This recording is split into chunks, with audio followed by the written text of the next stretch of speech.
Mr. Chairman, Sir, at the outset, I thank the honorable members for their kind references to me. So far as the budget proposals are concerned, the main criticism was not with reference to the various items of expenditure, but that there was no need for the taxation proposals. One honorable member said that a finance minister could not be popular with taxation proposals. I am aware that fresh taxation will not be liked by the people. At the same time, it is not as if I do not have the desire to be popular. If I have brought forward taxation proposals, it is not with any sense of pleasure, but I have done it as a matter of duty. It would have been easy for me to carry on the year without any fresh taxation proposals. I have no doubt about it, but we have to take a decision with regard to the objective which this government should follow in course of time.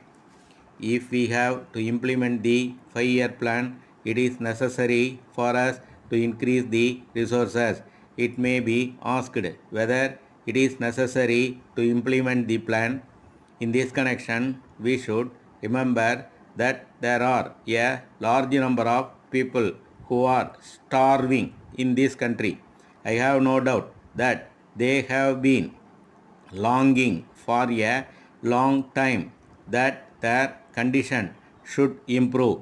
It will not be fair to tell them that it does not matter if they suffer for some more years. I am sure that I should not do so. I must tell them that I am doing my best in the matter and that I am going forward as fast as possible so that their condition may improve to the maximum extent possible under the circumstances.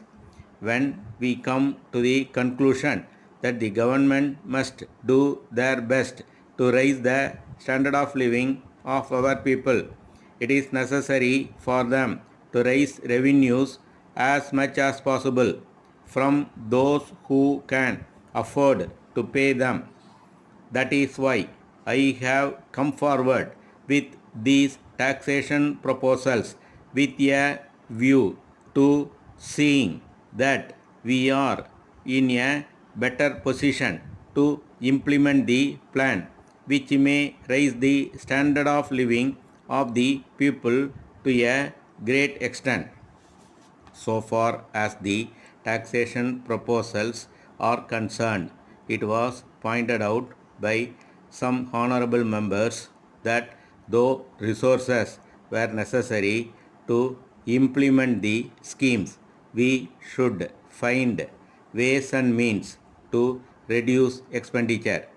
There is no doubt that the plea is put forward on the basis that there is scope for reduction of expenditure.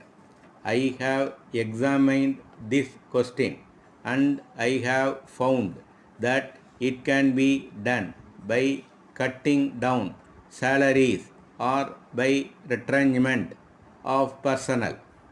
As regards cutting down of salaries, I think honorable members are not fully aware of the pattern of government service with regard to pay. It is said that we should cut down the salary of those drawing high salaries, but I would like to point out that most of them belong to All India service and we cannot make any cut in their scale of pay. Then when we deal with the question of retrenchment, it should be borne in mind that the higher category of officers are very limited in number. It is not as if we have not tried to retrench the personnel. As a matter of fact, I have combined many posts into one post and we have also reduced to the extent possible the number of men required for the administration of our state from time to time. Letter from the manager Varuna and Company, Lucknow, to Messrs. Padmanabha and Company, Bhopal. Dear sirs, I may inform you that I brought you your letter before the board of directors at their meeting yesterday, but after some discussion, they were obliged to postpone further consideration of the matter and the next meeting of the directors, which will be held towards the end of this month. In this connection, I think the directors will be glad if you set forth your proposals more fully than you have done in your letter. I have to point out that the first cost of the material is very low, but at the same time, the question of the additional cost of preparing it for sale and the additional expenditure which will have to be incurred in advertising it will be taken into consideration by the directors. In the circumstances, if you give your estimate of the total expenditure that will have to be incurred for this purpose, it will certainly help them in coming to a decision.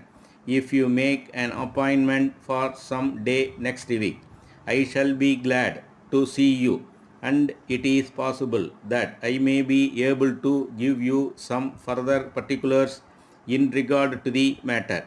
In the meantime, I have great pleasure in enclosing a copy of the director's report published last month. I hope to hear from you at an early date. Yours faithfully.